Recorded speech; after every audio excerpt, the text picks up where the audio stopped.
Hello student, YouTube channel में आपका स्वागत है। प्रोडक्शन टेक्नोलॉजी सब्जेक्ट में आज हमारा टॉपिक रहेगा कंपाउंड डाई। और डाई को हम प्रेस टूल भी बोलते हैं, जैसा कि मैं आपको पिछले लेक्चर में बता चुका हूं। तो अपना टॉपिक स्टार्ट कर देते हैं। टाइप ऑफ प्रेस टूल और डाई। ये डाई भी हम इसको कहते हैं। ये डाइयाँ तीन प्रकार की होती हैं मेनली। एक होती है कंपाउंड डाई, एक होती है कॉम्बिनेशन डाई और तीसरी होती है प्रोग्रेसिव डाई। तो वन बाय वन मैं अपने लेक्चर में तीनों डाई के बारे में आपको बताऊंगा और इनका ऑपरेशन कैसे होता है ये भी मैं आपको बताऊंगा। तो कंपाउंड डाई की बात करते हैं। कंपाउंड डाई क्या होती है? इन दिस डाई टू और मोर ऑपरेशन में be performed eight one station in a single stroke of RAM. इस प्रकार की डाई में रैम के एक ही स्ट्रोक में हम दो या दो से अधिक ऑपरेशन एक साथ कर सकते हैं। Such die are considered as cutting tool. इस प्रकार की डाई को हम कटिंग टूल भी कहते हैं। Since only cutting operation are carried out, क्योंकि इस प्रकार की डाई में केवल कटिंग ऑपरेशन किए जाते हैं। जैसा कि इस फिगर में आपको कंपाउंड डाई दिखाया गया है, ये इसका जो होता है टॉप पार्ट है डाई का, जहां पर ये डाई जुड़ी हुई है। इसको हम स्लाइड भी बोलते हैं या रैम बोलते हैं। ये प्रेस के रैम से जुड़ा होता है। जब आवश्यकता होती है तो इसे जोड़ देते हैं और जब आवश्यकता नहीं होती है तो बोल्ट को लूज करके डाई को अलग करके दूसरी प्रकार की डाई हम यहाँ पर लगा सकते हैं। ये डाई है, डाई के अंदर स्ट्रीपर लगा हुआ है। ठीक है, यहाँ पर ये पंच लगा हुआ है और ये स्ट्रीपर है जिससे हमें आवश्यक मटेरियल का निर्माण करना है, यानी आवश्यक भागों का निर्माण करने के लिए यहाँ पर स्ट्रीपर जो होता है वो सेल्फ ही ऑटो कंट्रोल होता है, ऑटोमेटिक फीड होता है। इसका भरण ऑटोमेटिक होता रहता है, जैसा कि मैंने पिछली प्रेस में दिखाया था। चलिए, figure shows a simple compound die. जैसे फिगर में आपको दिखाया गया है, कंपाउंड डाई है in which washer is made by stroke of the press.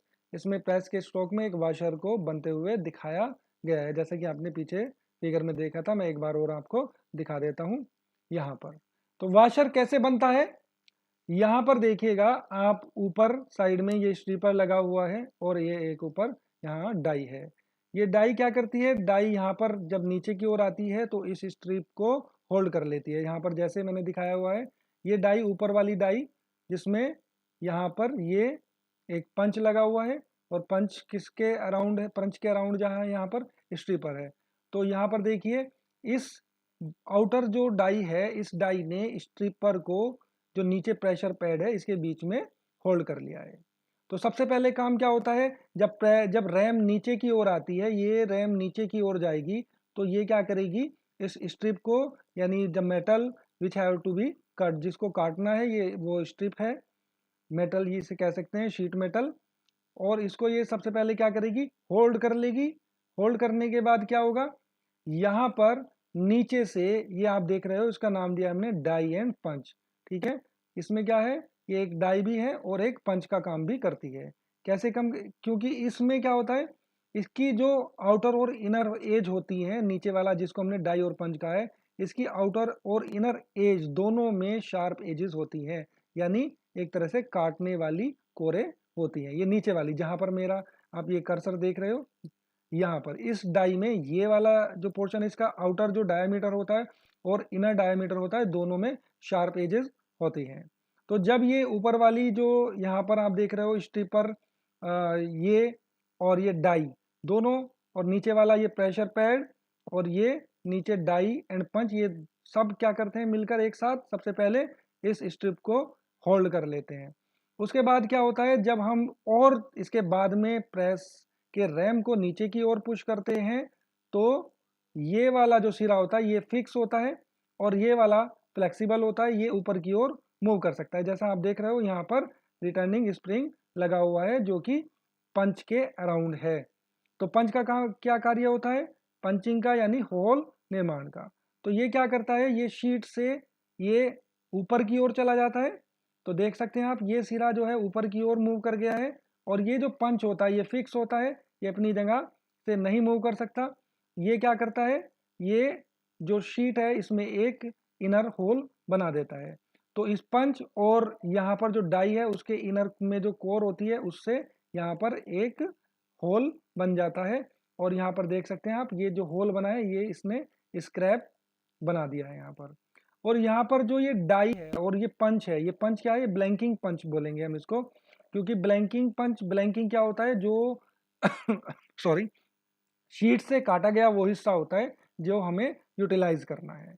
तो सिमिलर एट द साइमल्टेनियसली, एक साथ इसी समय ये क्या काम करता है, नीचे से ये फिक्स होता है, ये ऊपर की ओर मूव करता है और शीट से एक ब्लैंक भी काट देता है।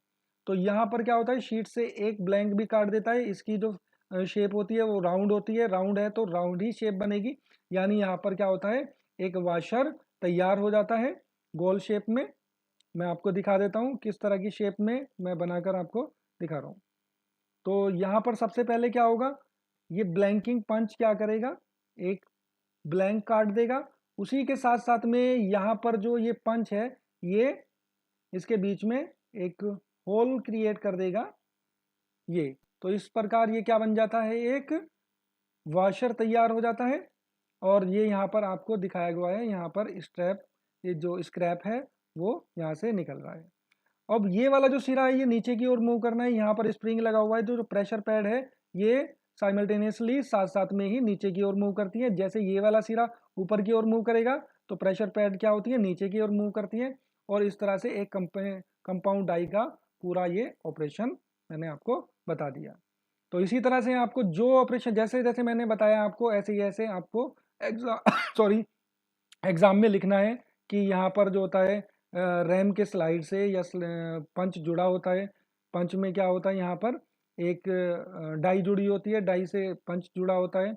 और नीचे वाला जो ये भाग होता है ये डाई और पंच होता है, जिसके आउटर और इनर कोर शार्प एज होती है। इसके ऊपर स्ट्रिपर को रखा जाता है, जैसे ही रैम नीचे की ओर स्लाइड करती है ये स्ट्रिप को प्रेस कर लेती है, दबा लेती है। उसके बाद स्ट्रिपर ऊपर की ओर मूव करना स्टार्ट कर देता है।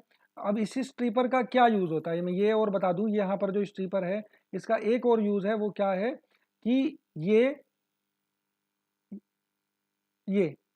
स्ट्रिपर जो है यहाँ पर ये क्या करता है, ये इस जो मेटल की शीट है इसको दबाए रखता है। जब नीचे की इससे फोर्स लगाते हैं तो ये इसको इरोडेड होने नहीं देता, यानी ये मुड़ने नहीं देता है। और इसके जो वाशर है उसके फेस को हम फ्लैट प्राप्त करते हैं। वो किसकी वजह से करते हैं, स्ट्रिपर की वजह से हम वाशर की सरफेस को फ्लैट प्राप्त करते हैं।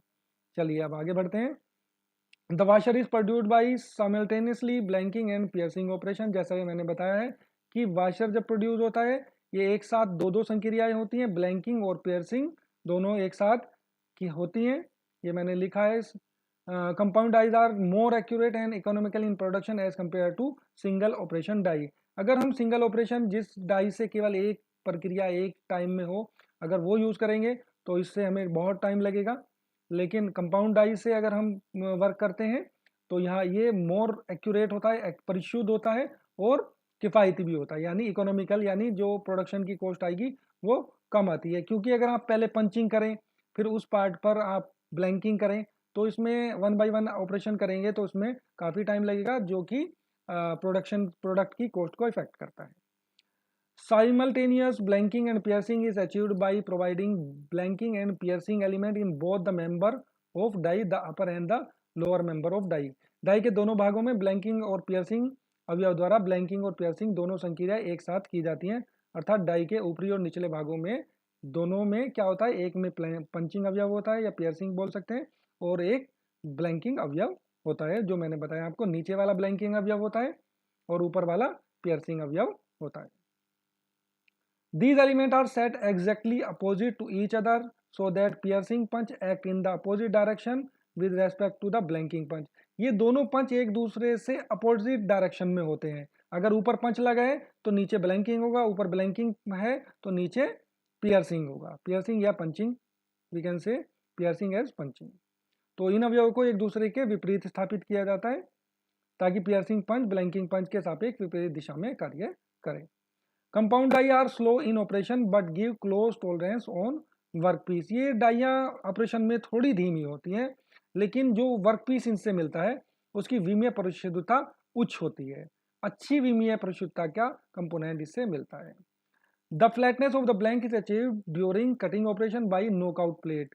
जहां मैंने स्ट्रिपर बोला है वो उसको हम क्या बोलते हैं, नॉकआउट प्लेट भी बोलते हैं। और जो कंपोनेंट बन रहा है उसकी फ्लैटनेस जो है वो नॉकआउट प्लेट के द्वारा प्राप्त की जाती है, जैसा मैंने अभी आपको बताया था। Large part can be blank in smaller press by using compound die. जो बड़े पार्ट्स होते हैं उनको हम छोटी प्रेसों पर कंपाउंड डाई प्रयोग करके बना सकते हैं। कंपाउंड डाई का प्रयोग करके बड़े भाग छोटी प्रेसों में काटे जा सकते हैं। तो दोस्तों, उम्मीद है आपको ये लेक्चर समझ में आएगा। अपने दोस्तों के साथ शेयर करिए, मुझे फीडबैक दीजिए, कमेंट डालिए। थैंक यू, आपका बहुत बहुत धन्यवाद।